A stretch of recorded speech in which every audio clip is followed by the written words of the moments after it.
कि ये चुनाव होगा 24 पर, ये भाजपा बनाम अन्य का होगा। तो समाजवादी पार्टी, भारतीय जनता पार्टी, यहाँ दो ही मुख्य आपस में दल हैं जो लड़ेंगे। अजय मिश्रा टेनी, ये नाम तो आपने सुना ही होगा, क्योंकि उत्तर प्रदेश के 2022 वाले विधानसभा चुनाव से पहले अजय मिश्रा टेनी से ज्यादा किसी की चर्चा नहीं हो रही थी, क्योंकि उनके इलाके में उनके बेटे के ऊपर जो आरोप लगा, उसके बाद सीधे सीधे बीजेपी और योगी आदित्यनाथ सरकार घिर गई।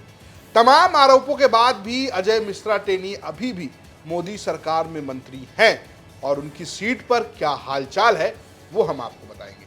तो भैया, लखीमपुर खीरी वो इलाका है जहां से आते हैं अजय मिश्रा टेनी और जहां कुछ समय से बीजेपी का दबदबा दिख रहा है। क्यों ऐसा हो रहा है, क्या जाति समीकरण है और इस बार क्या हो सकता है, ये सब हम आपको समझाने जा रहे हैं। दरअसल लखीमपुर की बात की जाए तो ये कभी कांग्रेस का गढ़ रहा, कभी समाजवादी पार्टी का गढ़ रहा, लेकिन पिछले 2 चुनावों से बीजेपी यहाँ बहुत शानदार प्रदर्शन कर रही है। अगर आप पिछला चुनाव देखेंगे तो आपको ऐसा लगेगा कि बीजेपी ने यहाँ एक तरीके से क्लीन स्वीप तरीके का काम किया है। जब कांग्रेस अलग चुनाव लड़ रही थी लेकिन सपा और बसपा साथ थे, तब भी इस सीट पर बीजेपी को 50% से ज्यादा वोट मिले। करीबन 53% वोट हासिल करके अजय मिश्रा टेनी यहां से बीजेपी से सांसद चुने गए थे। ऐसे में विपक्षी पार्टियों के लिए यहां पर बहुत बड़ी समस्या ये है कि उन्हें चुनाव जीतने के लिए एक बहुत बड़ा वोट हासिल करना पड़ेगा।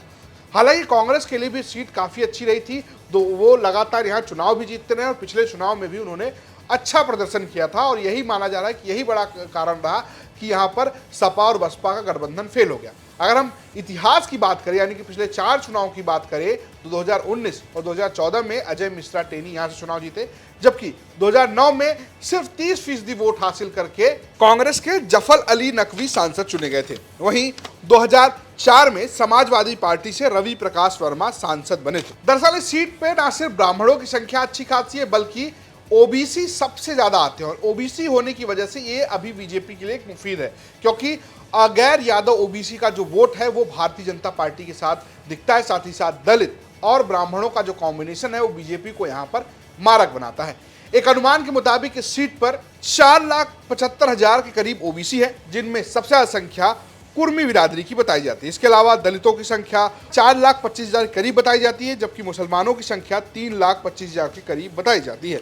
जिस तरीके से पिछले कुछ चुनाव में पटेल वोटों का समीकरण बदला है, ऐसे में ये सीट इस बार काफी दिलचस्प होती नजर आ रही है। हालांकि इतने दावों के बाद भी 2022 के विधानसभा चुनाव में 8 की 8 इस जिले की सीट जो है वो बीजेपी ने जीत लिया था। समाजवादी पार्टी या बसपा किसी का भी खाता नहीं खुला था। हालांकि स्थानीय पत्रकारों की अगर माने तो वो ये कह रहे हैं कि अजय मिश्रा टेनी का कोई खास जलवा निगार तो देखने को नहीं मिलेगा, लेकिन बीजेपी का अपना वोट बैंक है जो यहाँ पर उसके साथ है, लेकिन जो टक्कर है वो सीधे समाजवादी पार्टी से होती हुई नजर आएगी। देखिए क्या कह रहे हैं स्थानीय पत्रकार। कि पार्टी अभी तक किसी कैंडिडेट की बात तो हो नहीं रही और अब कैंडिडेट कौन सा तय होगा। समाजवादी पार्टी के पास एक पर्टिकुलर कैंडिडेट है खीरी लोकसभा सीट में, एक परिवार है जहां से पार्टी लगातार लड़ाती है। उनका परिवार काफ़ी लंबे समय तक यहाँ संसदीय राजनीति में रहा है। तो अब की पार्टी क्या करती है, किस चेहरे पर लाती है, बहुजन समाज पार्टी किसको लाती है, एक अलग अलग लड़ेंगे, कांग्रेस का अब की दांव क्या होगा, तो इन सब चीज़ों पर भी असर दिखाई देगा। और सबसे महत्वपूर्ण बात यह है कि ये चुनाव होगा 24 पर, ये भाजपा बनाम अन्य का होगा। तो मुझे लगता है कि एक आप देखेंगे चुनाव जो लास्ट में आ रहा होगा, तो एक तरफ भारतीय जनता पार्टी होगी और दूसरी तरफ एक वो पार्टी बचेगी जो भाजपा से चुनाव लड़ रही होगी। दलों का दलदल भले ही कितना भी हो। देखिए, टेनी का व्यक्तिगत रूप से क्या है, तो चुनाव देखे गए हैं, ये केंद्रीय नेतृत्व और प्रदेश नेतृत्व पर जीतते हैं, हारते हैं। इसमें उम्मीदवार विशेष का कोई बहुत रोल नहीं रहता। ये सभी लोग जानते हैं कि ये वोट आदमी केंद्रीय नेतृत्व, प्रदेश नेतृत्व के नाते भारतीय जनता पार्टी को देता है, उसको स्कीम समझ में आती हैं।